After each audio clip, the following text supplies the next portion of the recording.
Hammaga salom do'stlar. Bugun sizlar bilan AI dan kod yozishni o'rgatib boraman. O'zi meni bitta saytim bor ekan, Teachlearn degan, o'sha saytni ochib oldim. Endi bu sayt AI dan foydalanilgan. Buni qo'lda yozish uchun ko'p vaqt ketadi. Hozir ko'p dasturchilar AI dan foydalanishadi. Hozir Google ga kirib ko'ramiz. Google ga kirib oldim. Endi pastda 3 ta saytlar bor: ChatGPT, DeepSeek, ZAI. Men hozir DeepSeekdan ko'proq foydalanaman, lekin Cloud'dan bor, Cursor, ko'p AI'lar bor. Men asosan DeepSeekdan foydalanaman. Hozir DeepSeekga kiraman.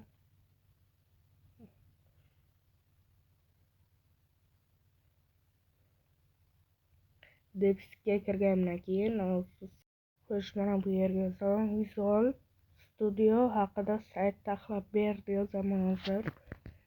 Bu men nima uchun DeepSeek ishlataman desam, bu yangi chiqqan uchun animatsiya dizaynlar yaxshi tahlil beradi.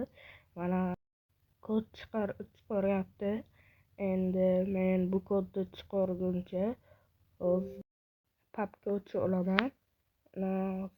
So'zlatni bosib papkuga bosaman. Bu yerda papka nomini belgilayman. Men xohlagan narsani yozdim va Visual Studioga tashlayman bu papkani. Biroz kutamiz bu yuklanishi emas, papkani ochib olishi. Mana papka ochib oldi. Endi bu yerdan X bosamizdagi ona xohlagan mana dasturchilar ko'pincha index HTML deb yozadi, lekin hozir biz boshlang'ichga xohlagan nom bilan HTML deb yozsak bo'ladi.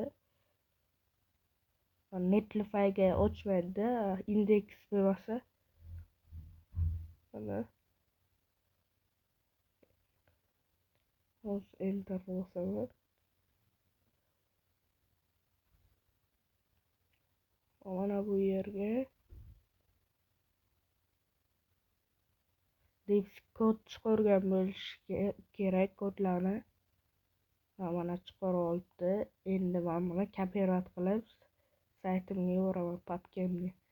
Mana bu yerda run qilish degan joy ham borda. Mana sayt oldindan ko'rsangiz ham bo'ladi. Misol sizga sayt yoqmadimi? Mana bu yerda boshqa chiqarib ber yo biron narsada yozsak bo'ladi. Run oldindan ko'rib shunaqa qilsak ham bo'ladi. Menga hozir saytdan bo'ladi, o'sha uchun shuni kopirovat qilib olaman hozir. Kopirovat qildimda saytimga yuboraman. Mana endi buni ko'ramiz qanday bo'lgan. Indexga bosib mana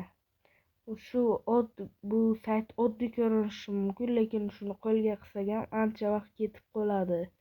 Mana o'rgatib bordim sizlarga qanday qilib o'tishdi. Yana bitta narsa buni aytib o'tdim, lekin mana ko'p AI'lar bor. ZAI bor, yana Cursor AI bor, shunga o'xshash AI'lar ham bor. Mana shu AI'larni hammasini sizlar ishlatib borishlaringizni so'rayman bitta-bitta. Menga DeepSeek yoqadi. Endi sizlar tanlovlaringiz qanday? Qaysi AI sizlarga yoqadi? Men ko'pincha DeepSeek ishlataman. Hamma AI'larni o'zim Illustrator'da qo'yish videoni yakunlaydigan vaqtim keldi. Bugungi darsimizda biz AI yordamida sayt yaratishni ko'rib bordik. Oldinda yana 2 ta darslar bor. Videoga like, komment bosish esdan chiqmasin. Hammaga xayr.